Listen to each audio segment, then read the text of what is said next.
สวัสดีค่ะมาพบกับแจ็คนะคะกับช่อง Easy Food by ชยาวันนี้แจ็คมาชวนทำโดนัทแบบอบค่ะใช้วิธีนวดแป้งด้วยมือนะคะเพียงแค่5นาทีเท่านั้นค่ะเมนูนี้ถ้าใครไม่มีเครื่องนวดแป้งก็สามารถทำได้ค่ะก่อนอื่นเราไปดูวัตถุดิบที่ใช้ในวันนี้กันค่ะมีแป้งอเนกประสงค์ค่ะแป้งขนมปังยีสต์เกลือเนยละลายและไข่ไก่ค่ะ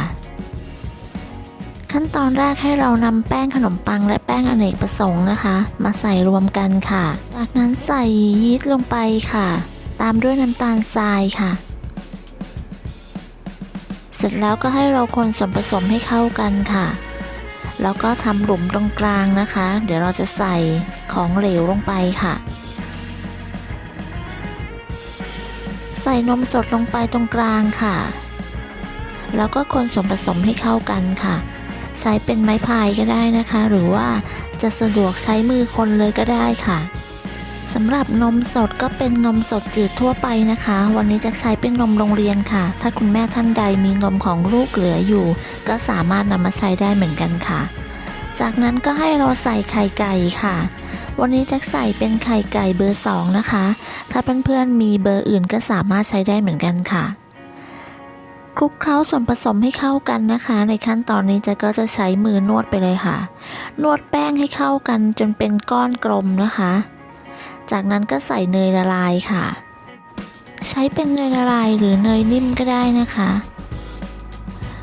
นวดจนเนยละลายซึมเข้าไปในเนื้อแป้งนะคะ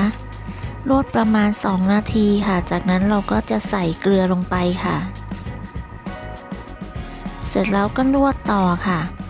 ถ้าใครมีเครื่องนวดก็สามารถใช้ได้เหมือนกันนะคะแต่ถ้าไม่มีก็ใช้วิธีนวดมือแบบที่จะทำในวันนี้ได้ค่ะนวดจนแป้งโดเข้ากันดีนะคะแล้วก็มีลักษณะเป็นเนื้อเนียนแต่ว่าไม่ต้องเนียนจนขึ้นฟิล์มก็ได้ค่ะก็ใช้ได้เหมือนกันนะคะถ้านวดจนขึ้นฟิล์มก็อาจจะต้องใช้เวลามากกว่านี้สักหน่อยค่ะพอได้แบบนี้แล้วก็จะพักแป้งทิ้งไว้ค่ะ1ชั่วโมงนะคะใช้เป็นพลาสติกคลุมไว้หรือว่าฝาอะไรก็ได้นะคะคลุมทิ้งไว้พักไว้1ชั่วโมงค่ะเพื่อให้แป้งขึ้นฟูเป็น2เท่าค่ะพอพักแป้งทิ้งไว้จนขึ้นฟูเป็น2เท่าแล้วนะคะเราก็จะนำพลาสติกออกค่ะแล้วก็ทดสอบแป้งด้วยการใช้นิ้วจิ้มลงไปนะคะถ้าแป้งไม่เด้งกลับมาก็คือใช้ได้แล้วค่ะจากนั้นก็กดเพื่อไล่อากาศนะคะแล้วก็นำแป้งออกมาค่ะก่อนอื่นก็ให้โรยแป้งที่แผ่นรองนวดนะคะกันไม่ให้แป้งติดแผ่นค่ะแล้วเราก็จะมานวดต่อบนแผ่นนะคะใช้อุปกรณ์นวดแป้งนะคะที่มีขายทั่วไปค่ะอาจจะเป็นแบบซิลิโคนก็ได้หรือว่าจะใช้เป็นแบบไม้แบบที่จะใช้แบบนี้ก็ได้ค่ะนวดคลึงแป้งนะคะให้เป็นแผ่นค่ะให้หนาสักประมาณครึ่งเซนนะคะนวดคลึงแป้งให้เป็นแผ่นกลมนะคะให้ได้ความหนาประมาณครึ่งเซนค่ะจากนั้นก็นำพิมพ์วงกลมกดลงไปค่ะวันนี้จะใช้เป็นวงกลมขนาด 7.5 เซนนะคะอาจจะใช้เป็นที่ตัดคุกกี้ก็ได้ค่ะหรือว่าอุปกรณ์ที่มีลักษณะเป็นวงกลมแล้วก็สามารถตัดแป้งแบบนี้ได้นะคะกดลงไปแล้วก็ยกขึ้นค่ะจากนั้นก็นำแป้งที่ตัดเป็นวงกลมนะคะมาวางเรียงบนถาดที่เราจะนำเข้าอบค่ะก่อนนำมาวางเรียงก็ปูด้วยกระดาษไขนะคะไม่ต้องทาเนยค่ะสำหรับแป้งที่เหลือนะคะเราก็นำมานวดนะคะให้เป็นกลมๆแบบนี้แล้วก็นวดคลึงอีกครั้งหนึ่งค่ะแล้วก็ทำเหมือนขั้นตอนเดิมนะคะนำพิมพ์มากดทับแล้วก็นำไปวางเรียงในถาดค่ะตัดแป้งเสร็จแล้วเราก็จะพักทิ้งไว้ให้เขาขึ้นฟูอีกเท่าตัวนะคะใช้เวลา40นาทีค่ะหาผ้าหรือว่าพลาสติกคลุมไว้ก็ได้ค่ะ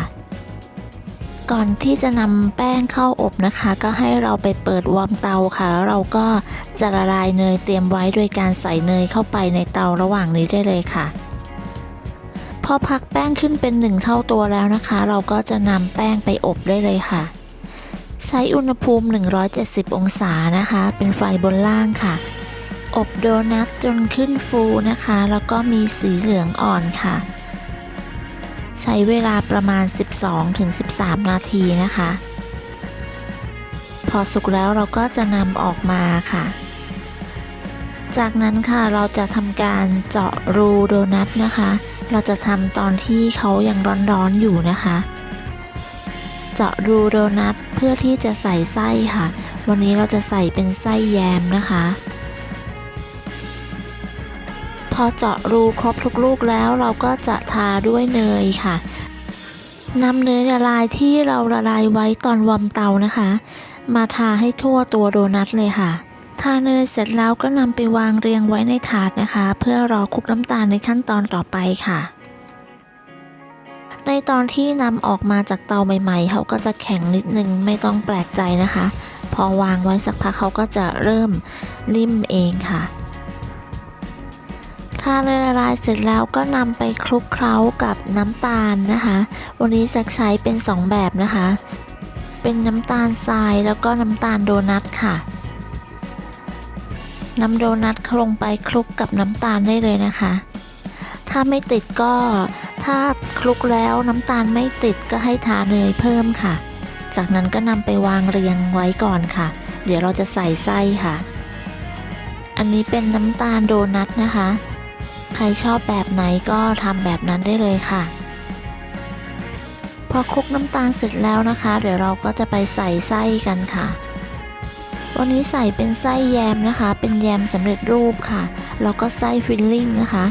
ถ้าเพื่อนๆชอบไส้อะไรก็ใส่ได้เลยค่ะพอคลุกน้ำตาลเสร็จแล้วถ้าโดนัทยังร้อนอยู่นะคะก็ให้เราพักไว้ให้เย็นก่อนค่ะแล้วก็ค่อยใส่ไส้ค่ะ